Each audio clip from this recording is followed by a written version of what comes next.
السلام علیکم ورحمۃ اللہ وبرکاتہ۔ زمین خیبر کو یہ معلوم ہونا چاہیے کہ میری ماں نے میرا نام حیدر رکھا ہے۔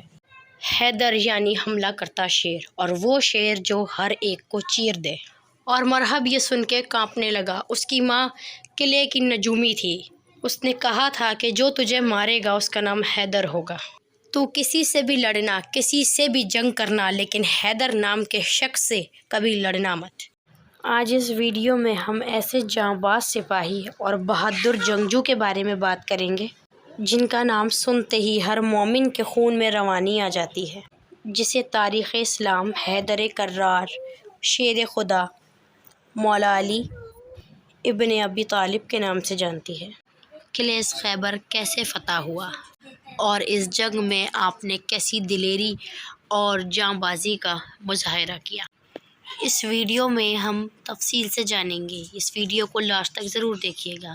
خیبر مدینہ کے قریب ایک آبادی والا شہر تھا جہاں یہودیوں نے بہت مضبوط قلعے بنا رکھے تھے، اور یہ شہر بہت مضبوط تھا اور یہ شہر بہت زرخیز بھی تھا۔ عرب کی زمین میں یہودیوں کا ایک یہ بہت بڑا مرکز تھا۔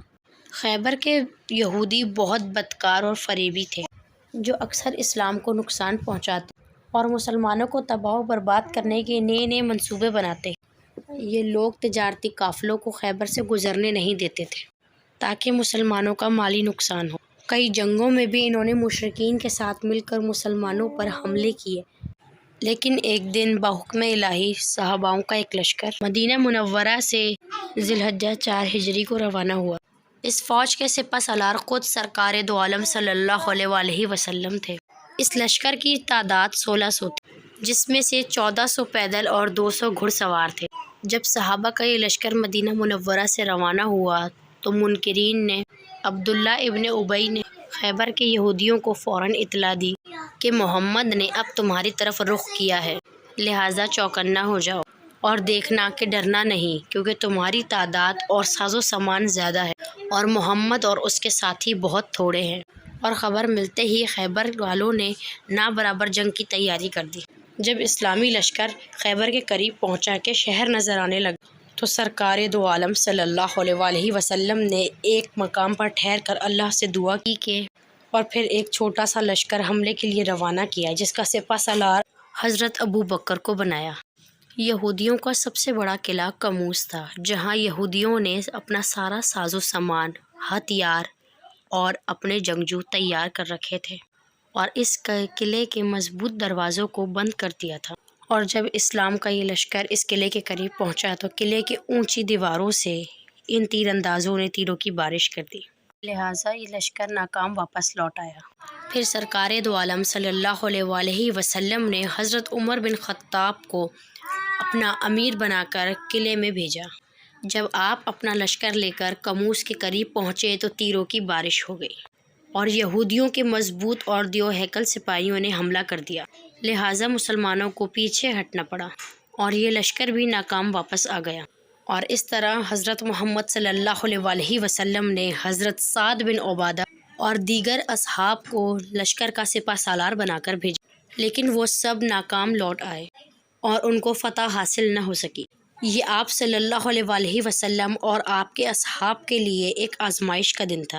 ہر طرف اہل خیبر کی دہشت چھائی ہوئی تھی، لہٰذا نبی صلی اللہ علیہ وآلہ وسلم خیمے سے باہر آئے اور اپنے اصحاب کو جمع کیا اور کہا کہ کل میں اس شخص کو جھنڈا دوں گا جو اللہ اور اس کے رسول سے محبت کرتا ہے، اور اللہ اور اس کا رسول اس سے محبت کرتے ہیں۔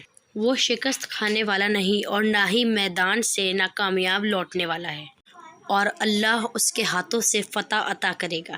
تمام صحابہ کی یہی خواہش تھی کہ یہ جھنڈا اگلے دن انہیں مل جائے، اور اس سوچ میں صحابہ کرام پوری رات بے چین رہے، اور ساری رات صحابہ یہی سوچتے رہے کہ وہ جھنڈا کسے ملے گا۔ صبح ہوتے ہی تمام صحابہ نبی پاک کے پاس آ گئے۔ آپ نے فرمایا علی کہاں ہے؟ تو لوگوں نے عرض کی کہ ان کی آنکھوں میں تکلیف ہے۔ کہا علی کو بلاؤ۔ جب شیر خدا علی مرتضیٰ تشریف لائے تو آپ نے ان کی آنکھوں میں اپنا لعاب دہن لگایا اور دعا فرمائی، جس کی وجہ سے آپ کی آنکھیں اسی وقت ٹھیک ہو گئیں۔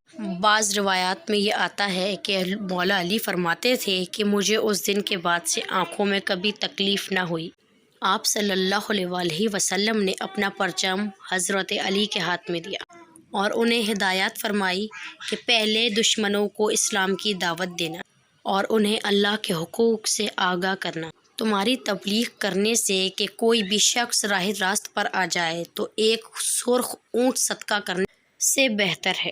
شیر خدا حیدر کرار لشکر لے کر روانہ ہوئے اور قلعے کے قریب پہنچ کر اپنا جھنڈا نصب کر دیا۔ آپ نے نبی کے حکم کے مطابق یہودیوں کو اسلام کی دعوت دی اور انکار کر دیا اور اس دعوت کا جواب اینٹ پتھروں اور تیروں سے دیا۔ اس دوران قلعے کا سردار جس کا نام مرہب پہلوان تھا وہ قلعے سے باہر آیا، جو ایک دیو ہیکل اور جنگجو شخص تھا۔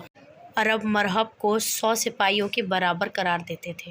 یہودیوں کا سپہ سالار آگے بڑھا اور یہ شعر پڑھا: خیبر خوب جانتا ہے کہ میں مرہب ہوں اور اسلحہ پوش ہوں اور بہادر ہوں، تجربہ کار ہوں۔ حضرت علی علیہ السلام نے اس کے جواب میں رجز پڑھا اور یہ شعر پڑھتے ہوئے آگے بڑھے: میں حیدر ہوں کہ میری ماں نے میرا نام حیدر رکھا ہے، میں کچھار کے شیر کی طرح ہوں، ہیبت ناک ہوں۔ مرہب نے بہت خوفناک طریقے سے مولا علی پر وار کیا اور آگے بڑھ کر آپ نے اس کے سر پر ایسا وار کیا کہ ذوالفقار حیدری مرہب کے سر سے گزرتی ہوئی اس کے دانتوں تک پہنچ گئی۔ مرہب زمین پر ڈھیر ہو گیا تھا۔ مرہب کو زمین پہ تڑپتا دیکھ کر یہودیوں کی فوج نے مولا علی پر حملہ کر دیا اور یہودیوں پر ذوالفقار حیدری بجلیوں کی طرح چمک چمک کر گرتی تھی، اور جس سے یہودیوں کی صفیں اجڑ گئیں اور یہودیوں کے دیو ہیکل سپاہی مرہب، حارث، اسیر اور عامر جیسے سب کٹ کر زمین پر تڑپ رہے تھے۔ ایک روایات کے مطابق حضرت علی کے اوپر یہودی نے قلعے کے دروازے کے قریب وار کیا اور حیدر کرار کی ڈھال گر گئی، لہٰذا آپ نے قلعے کے ایک طرف کے دروازے کو اکھاڑ کر اپنی ڈھال بنا لی اور اس دروازے کو ہاتھ میں لے کر آپ آخر تک لڑتے رہے اور یہاں تک کہ قلعہ آپ کے ہاتھوں سے فتح ہو گیا اور جنگ میں آپ کو فتح حاصل ہوئی۔ قلعہ قموس کا یہ دروازہ اس قدر بھاری تھا کہ جنگ کے بعد 70 لوگوں نے اس دروازے کو اٹھایا۔ یہ وہ فتح تھی جسے جزیرہ عرب میں یہودیوں کی جنگی طاقت کا جنازہ نکال دیا تھا۔ اللہ نے شیر خدا حیدر کرار مولا علی کے ہاتھ سے اس خیبر کو فتح کروا دیا اور قیامت تک اللہ نے آپ کو اس معزز لقب سے نواز دیا۔ عاشقان اہل بیت ایک دفعہ درود پاک پڑھ لیجیے گا، اور آپ کو ویڈیو اچھی لگی ہو تو لائک کیجیے گا، سبسکرائب کیجیے گا۔ اللہ نگہبان۔